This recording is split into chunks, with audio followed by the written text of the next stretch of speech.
I always say I'm the luckiest woman in the world. I have the coolest job. I get to work with inspirational students. Esports tournaments are taking place across the world in stadiums or whether it's in schools. To be able to compete while playing a video game, it's fun. It gives us a different type of competitive edge as an athlete. And I actually think we're creating a movement. I'm Lori Bajoric, and I'm the president of the National Esports Association.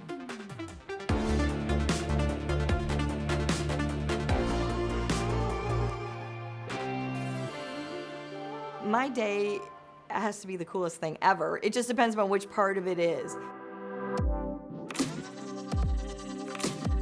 And we're in our fabulous training facility here in Rochester, New York, where we actually train students on streaming and also use it as a learning tool. For practice-wise, in the studio, what they're doing is playing a game. So if we're actually utilizing something like Mario Kart and then actually commentating on it, doing some casting training, so they have real-life experiences, so they can actually take this and actually translate it into other areas of their study. A majority of my day is working collaboratively with colleges and high schools across the states, creating the infrastructure. We also work with teachers, so we're actually helping them learn and help in their classroom settings. As we've progressed in our esports and education programs, we've established a new initiative called ONE, which stands for the Online Network for Education. One of the things that we are really focused on is how to actually bring in the world into the classroom. We work in Australia, we work in the Czech Republic and Canada, but the concept is the classroom is actually participating online with a teacher, but then they're being guided and brought in with people around the world and the globe, using influencers such as Markus Howard, who's actually one of the youngest draft members right now going into the NBA, who also is a gamer. My name is Markus Howard. I was recently a four-year Division I basketball player at Marquette University, and currently I'm preparing for the 2020 NBA draft. It's pivotal for me to have different types of outlets. Basketball is what I do, it's not who I am. The time I do have to myself with teammates, with friends, we all share the common enjoyment of being able to play video games. It is kind of like an escape. Nowadays, kids are starting to become so much more intellectually advanced, just because of the strategy it takes, to be in a game and to be able to think on the fly. I think that has real life applications. One of the things that the NEA is really trying to do is being able to provide a community for these kids to be able to play in a safe manner. I've been extremely fortunate to be in association with the NEA and work with them on their ONE initiative. As much outreach as I can do, I want to try and be a big help and a big influence, as big as I can.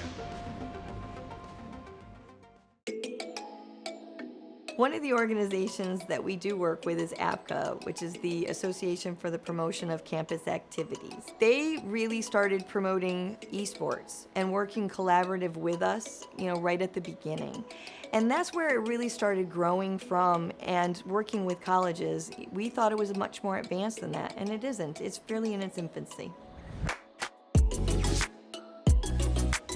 Another organization that we've had the pleasure of working with is HyperX, but also working with the HyperX Esports Arena in Vegas. The HyperX Arena has taken it to another level. It's like my dream location. It was the first and largest esports arena in the world, and their team and what they're actually able to do there is amazing.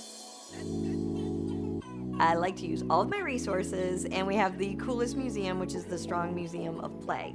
And under their umbrella is the World Video Game Hall of Fame.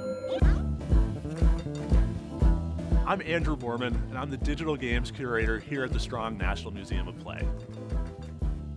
The Strong has the most comprehensive collection of materials related to the study of play in the entire world.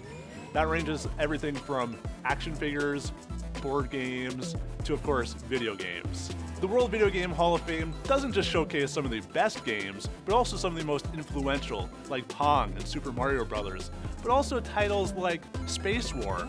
The National Esports Association reached out to the Strong because they saw an opportunity to build something really special in Minecraft, which was inducted into the World Video Game Hall of Fame in 2020. So you can go into the Strong Museum in Minecraft and have an experience. And it starts a conversation. That's what I always say it's about. It's starting the conversation so that you want to go do something that's beyond what you're normally doing in your daily life. We've had the opportunity to work with Microsoft in their stores and actually be brought in for some pretty amazing experiences working with women in gaming. It's an amazing experience, and it helps me out a lot. Another very important thing for me is diversity and inclusion. I don't look like your typical gamer. I happen to be a female. I happen to understand a lot about what it takes to actually bring inclusion into your classroom. You lead by example, and how you do that is creating a nurturing environment where people feel welcome. I work with people on the spectrum. I work with students with disabilities, with cerebral palsy. As an educator, it is your job to make sure that everybody in that room feels they have a part to play and that they are there for a reason and that they're part of the community that we've developed.